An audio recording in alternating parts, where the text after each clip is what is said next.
Deus não mudou. Deus continua abominando o pecado, abominando a vaidade. As pessoas hoje, elas vêm para a igreja, frequentam a igreja e não mudam de vida, porque elas acreditam numa graça sem juízo. Elas acreditam, Deus me entende, Deus sabe que eu sou limitado, Deus sabe que eu não consigo. Não é apresentado a elas um evangelho de renúncia, de morte para si mesmo, onde ela vai encontrar a vida. É apresentado todo mundo para dentro. Já perguntaram para Meryl Streep, uma atriz tão famosa, o que você diria se você fosse Deus?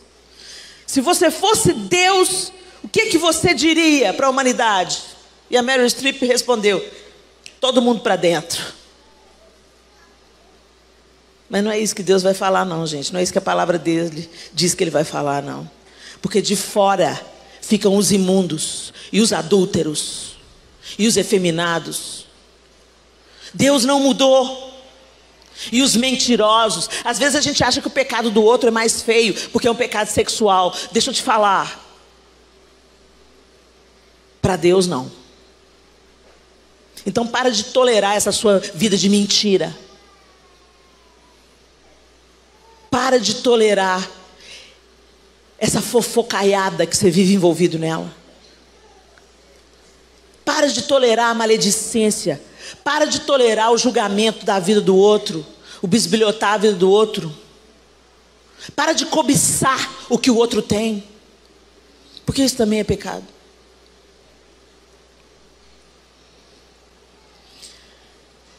As consequências daquilo que Davi fez atingiram outros. Não foi só sobre Davi.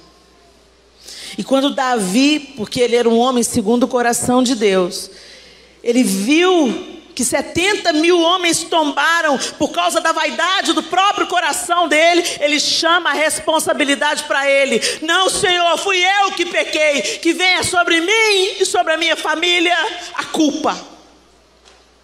Mas a gente continua igual o homem e a mulher no jardim, um culpando o outro. Ah, foi a mulher. Ah, foi a serpente. Ah, é porque eu fui abusado quando eu era criança. Não, é porque, sabe, a gente vai justificando o nosso pecado, pondo a culpa nos outros. Olha, o outro pode ter culpa sim, mas Jesus entrou na equação e Ele nos habilita a uma nova vida. E Ele te cura, e Ele te fortalece, e Ele te ama, para que você, tendo a graça de Deus sobre a sua vida, você reaja e não mais viva e entregue a cobiça do seu coração e ao desejo da sua carne.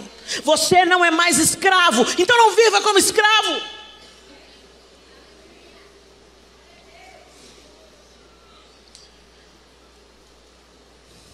Davi assume o seu pecado nos versos 16 e 17. E depois Davi muda de atitude.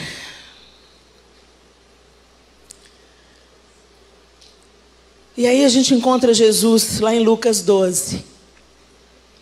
Ah, Helena, mas isso é Antigo Testamento. Jesus veio na parada.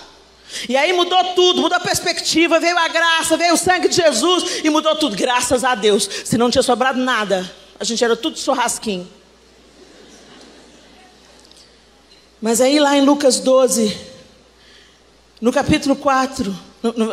No versículo 4 e 5 ele diz assim: eu digo a vocês, meus amigos, não tenham medo dos que matam o corpo e depois nada mais podem fazer. Mas eu mostrarei a quem vocês devem temer. Temam aquele que depois de matar o corpo tem poder para lançar no inferno. Sim, eu digo a vocês, a esse vocês devem temer. Vocês acham que Jesus estava falando de quem? Vocês acham que Jesus estava falando de quem? Do diabo? O diabo não tem poder para lançar no inferno. O inferno foi construído para ele. Às vezes a gente lê esse texto e pensa que Jesus está se referindo ao ladrão das nossas almas. Mas não, gente. Eu vou ler de novo para que você entenda de quem que Jesus está falando. Eu digo a vocês, meus amigos, ele está falando para os discípulos: não tenham medo dos que matam o corpo e depois nada mais podem fazer. Depois que as pessoas te matam, elas não podem fazer mais nada.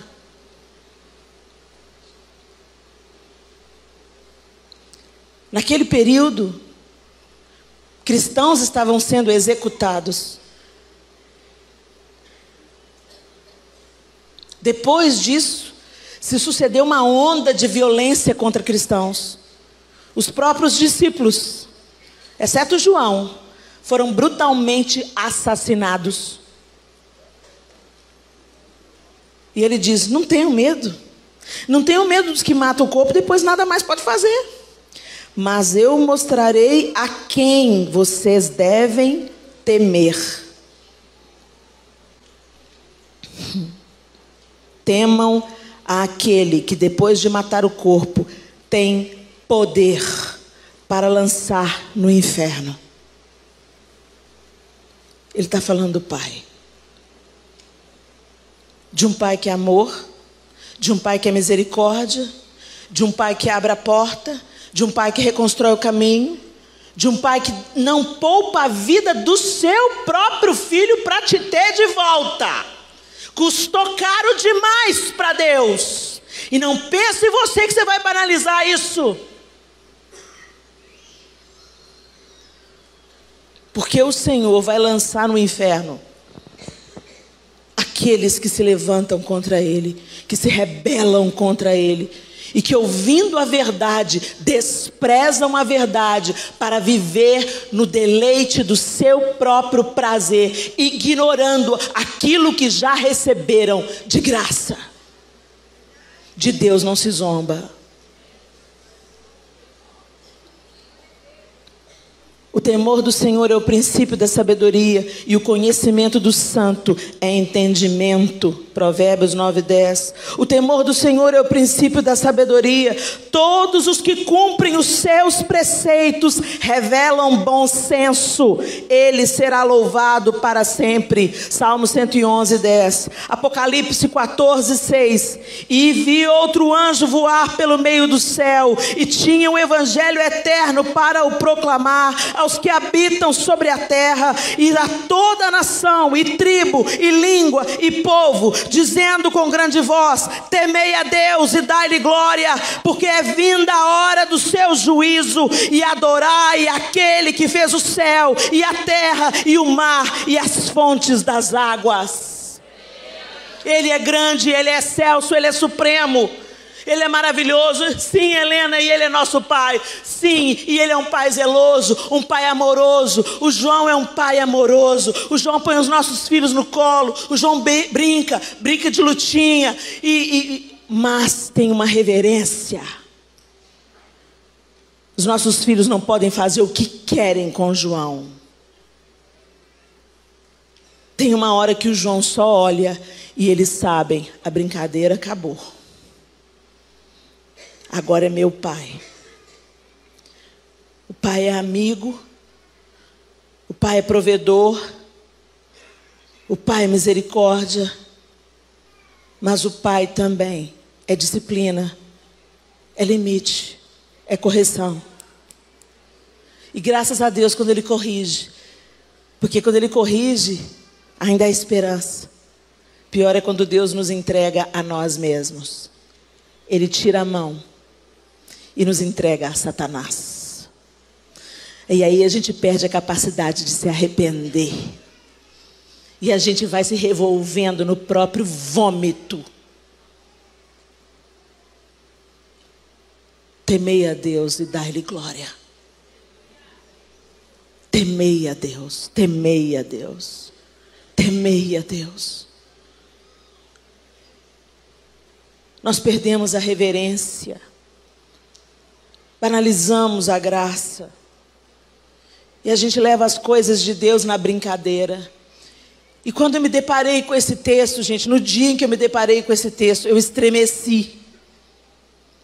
Porque eu vi Deus amoroso, Deus que levantou Davi, Deus que ungiu Davi rei, Deus que lutou as batalhas por Davi. Deus que chamava Davi um homem segundo o meu coração. Mas quando Davi saiu da linha,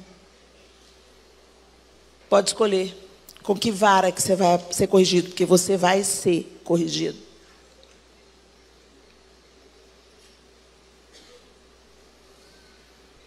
E tantas pessoas foram envolvidas, tantas vidas se perderam. O que custou o seu adultério? O que custou a sua mentira?